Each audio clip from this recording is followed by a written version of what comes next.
হঠাৎ যখন ফুচকা খেতে মন চায় কিন্তু বাইরের এই দু চারটা খেয়ে পেট মন কোনোটাই ভরে না, তখন বাসায় বসে এরকম করে হিউজ পরিমাণে খেয়ে মন পেট সহ আত্মা পর্যন্ত তৃপ্তি নিয়ে খাওয়া, আর সাথে আনলিমিটেড ফান তো আছে।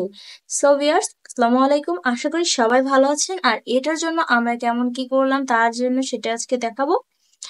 তো তার জন্য আমাদের এই যে লেগেছে ডাবরি। এই ডাবরিটা আগে থেকেই আমরা কিনে নিয়ে এসেছিলাম। আর এই সেদ্ধ বসানোর জন্য এখানে আমি ডাবরি, কিছু কাঁচা পেঁয়াজ আর একটু মশলাপাতি বেটে, আর শুকনো মরিচ গুঁড়া, একটু লবণ, এর ভিতরে আলু আর হচ্ছে ধনিয়ার গুঁড়া আর একটু বেকিং সোডা দিয়ে এটা ভালো করে মিক্সড করে আর প্রেসার করে বসিয়ে দিয়েছি যাতে করে দ্রুত করে হয়ে যায়। আর এখানে যা যা লাগবে সেগুলো আমি এখানে নিয়ে নিয়েছি: গোটা পেঁয়াজ, মরিচ, শসা, তো এগুলা, আর এখানে লেবুও রাখছি। তো এদিকে আমি 4টা ডিম নিয়েছিলাম, সেটাও আমি সিদ্ধ করতে বসিয়ে দিয়েছি। এখন এই যে শসাটা খুব ভালো করে কুচি কুচি কুচি করে নিতে হবে। আর শসাটা কুচি কুচি কুচি করে নিতে, আর ওদিকে আমি কিন্তু ডিমটা সিদ্ধ হতে থাকছে। এখানে আমি শসাটা কুচি কুচি করে নিয়েছি, আবার সাথে করে যে পেঁয়াজ ছিল পেঁয়াজটাও কুচি কুচি করে নিতে হবে। এগুলো কিন্তু খুব ভালো করে আগে থেকে ধুয়ে নিয়েছি, আর যার কারণে পরে আর ধোয়ার কোনো চান্স থাকবে না। তো এই তো, আর এটা করে দিয়েছিল হচ্ছে আপু। আর এখানে যে টকটা বানানোর জন্য তেঁতুলটা আমি ভিজিয়ে রেখেছিলাম, আর তেঁতুলটা যেহেতু আমাদের গত বছর এই জন্য এরকম কালো হয়ে গিয়েছে। তো এই তো এখানে আর লেবুটাও কেটে নিয়েছি। ওখানে পেঁয়াজ আর শসাটা কাটা আগেই হয়ে গিয়েছে। এখন কিছু কাঁচামরিচও কেটে নিয়েছি কুচি কুচি কুচি করে। তো এই তো, এখন সবগুলো দেখানো হলো। সবকিছু কুচি কুচি করে নেওয়া হয়েছে কাটে কুটে, যেগুলো আমাদের লাগবে। এখন এই যে ফুচকাগুলা, এই লেচিগুলা এখন খুব ভালো করে এখন ভেজে নিতে হবে। তো আমি ফার্স্টে তেলটা একটু গরম করে নিয়ে একটা দিয়ে দেখছিলাম যে তেলটা প্রপারলি গরম হয়েছে কিনা। তো এটা হয়ে গেলে এবার আমি সবগুলো খুব ভালো করে ভেজে নিয়েছি এক এক করে সবগুলা। আর এই ফুচকাগুলা প্রথমে নিয়ে এসেছিলাম 250 গ্রাম। তো সেগুলা তো কম হয়ে গিয়েছিল, মানে সবার হয়েছিল না, পরে আবারও আনা হয়েছিল। তো প্রায় 1 হাঁড়ির মতোই এই ফুচকাগুলো হয়েছিল। আর ধনিয়া পাতা যেহেতু আমার ফ্রিজে স্টোর করা ছিল, ওগুলো তো আর খাওয়া যাবে না। আর এই যে এইটাও কিন্তু ধনিয়ার গাছ, তো এখান থেকে নিয়ে গিয়েছিলাম কাঁচাটা। তো এটা কিন্তু একদমই সেম ফ্লেভার। অনেকে হয়তো চিনে, অনেকে হয়তো চিনে না। তো এটাও অনেক ভালো খেতে। এই গাছটা আমাদের নিচতলার ভাড়াটিয়া উনি লাগিয়ে গিয়েছিল, তাকে অনেক ধন্যবাদ।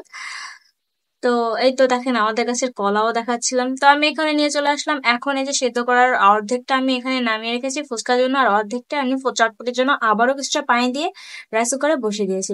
আর এর ভিতর দিয়ে দিয়েছি চটপটির কিছুটা মশলা। আর এই যে আমি এই প্রাণটা নিয়েছিলাম, অবশ্যই এটা আমার ভালো লাগে না, আমি প্রাণ চেয়েছিলাম কিন্তু পাই নাই। যাই হোক, এটা হতে থাক। আর এদিকে আমি টকটা বানানোর জন্য সেই তেঁতুলটা ভালো করে চিপে নিয়ে এটা বীজ সব ফেলে দিয়েছি। এখন এর ভিতরে একটু লবণ, তারপর শুকনো মরিচের গুঁড়া, 1 চামচ চিনি, আর লেবুটা চিপে আর কিছুটা কাঁচামরিচ দিয়ে এখানে একটু গুলিয়ে নিলাম। এরপরে এর ভিতরে দিয়ে দিব আর একটু চটপটির মশলা আর হচ্ছে বিট লবণ। এবার এটা খুব ভালো করে একটু নেড়ে চেড়ে নিয়ে তারপরে পরিমাণ মতো পানিটা দিয়ে, যতটুকু টেক্সচার আমি রাখবো ততটুকু পানি দিয়েছি, দিয়ে এটা ভালো করে সাইড করে রেখে দেবো। তো এই তো আমার টকটাও রেডি, আর এদিকে চটপটির এই ডালটাও রেডি। এই অবস্থায় আমি এটাও চুলাটা বন্ধ করে রেখে দিব। আর এই যে যে ধনিয়া পাতাগুলো নিয়ে আসলাম, এগুলোও কিন্তু এখন খুব কুচি কুচি করে আমি কেটে নিয়েছি। আর এই তো আমার যতগুলো ইনগ্রিডিয়েন্টস লাগবে সবগুলো কিন্তু এখন রেডি। এখন আমি ফুচকার পুরটা রেডি করার জন্য এখানে এগুলো ভালো করে ভর্তা করে নিলাম। তার ভিতরে পরিমাণ মতো পেঁয়াজ, কাঁচামরিচ, ধনিয়া পাতা, বিট লবণ আর হচ্ছে চটপটির মশলাটা দিয়ে খুব ভালো করে মেখে নিয়ে এটা চটপটির পুরটা আমি রেডি করে ফেলছি। আর এই তো এখানে সবকিছুই আছে রেডি করা। আর এদিকে একদম ভাজার পর পরই কিন্তু শুকনো শুকনায় আমরা এই ফুচকা গুলো অনেকগুলা খেয়ে নিয়েছি। এই যে দেখছেন, অলরেডি এর অর্ধেকটা হয়ে গিয়েছে। দেন তারপরে ভিডিওটা করা, আর এইটা খাওয়ার জন্য আসলে আহ এতটা টাইম নেওয়া যায় না, ভিডিও করতে গেলেই তো অসহ্য লাগে। তো যাই হোক, এখন এই যে চটপটিটা ফার্স্টে আমি দিচ্ছিলাম এদের খেতে। আমার সাথে ছিল আমার 3টা ভাই, আমার ভাগ্নে ভাগ্নি, সবাই ছিল বাসায়, আরো অনেকে ছিল, শুধু ছিল না আমার ভাইয়া ভাবি। তারা অলরেডি তার আগে বাসা থেকে চলে গিয়েছিল, যার কারণে তারা মিস করে গিয়েছে। এখন ফার্স্টে আমি এই যে এগুলা দিয়ে চটপটিটার ভিতরে ভালো করে একটু কাঁচামরিচ, পেঁয়াজ, টক, তারপর ধনিয়া পাতা, ডিম, যা যা লাগে সবগুলা দিয়ে খুব ভালো করে মিক্স করে আমি প্রথমে দেখছিলাম কেমন হয়েছে।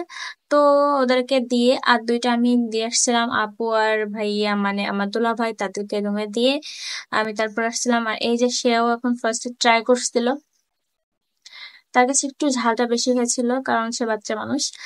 আর এদিকে এই যে আমার ভাই, সেও খাচ্ছিল। আর ও হ্যাঁ, এর ভিতরে যে আমি ফুচকাটা দিতে একদমই ভুলে গিয়েছিলাম। এ, তো যাই হোক, তারপরে নিয়ে খেয়েছিল। আর এই তো এদিকে ওরা খাচ্ছিল আর আমি এদিকে এক এক করে সবগুলো ফুচকা রেডি করে ফেলছিলাম। তো দেখেন, দেখতেই কি দারুণ লাগছে। তো আমি ফার্স্টে ট্রাই করলাম।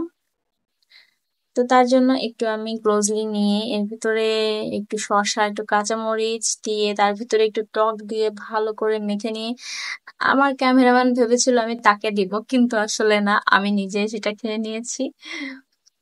আচ্ছা, তারপর এই তো সবাই এখন খাওয়া দাওয়া শুরু করে দিয়েছে। মানে আমার এটা বানাইতে আমার হিউজ টাইম লেগেছে, আর এটা খাওয়ার জন্য কোনো টাইম একদমই, মানে জাস্ট কয়েক সেকেন্ডের মধ্যে মনে হলো সবগুলো শেষ। এত সবাই খেয়েছে। যা হোক, সবাইকে দিয়ে একসাথে খাওয়ার ভেতরেই অনেক বেশি আনন্দ, এটা আমি মনে করি। তো আমরা এই এক এক করে সবগুলো খাওয়া দাওয়া শেষ করে ফেললাম। আর এদিকে আম্মু আর ওদের জন্য আলাদা করে রাখা হয়েছিল। দেন খাওয়া দাওয়া শেষ করে আবার আমরা রেডি হয়ে ফ্রেশ হয়ে আমি গিয়েছিলাম একটু স্টেশনের দিকে ঘুরতে। আমরা সবাই, আর এই তো কি মনোরম পরিবেশ, এত সুন্দর এই প্লেসটা। আর এখানে প্রতিদিন বিকালে অনেক বেশি মানুষ দেখি ঘুরতে আসে, কখনো আমার আসা হয়নি বাসার পাশে হইলেও। তো এই তো আজকে এই পর্যন্ত। ভালো লাগবেন সবাই, টাটা।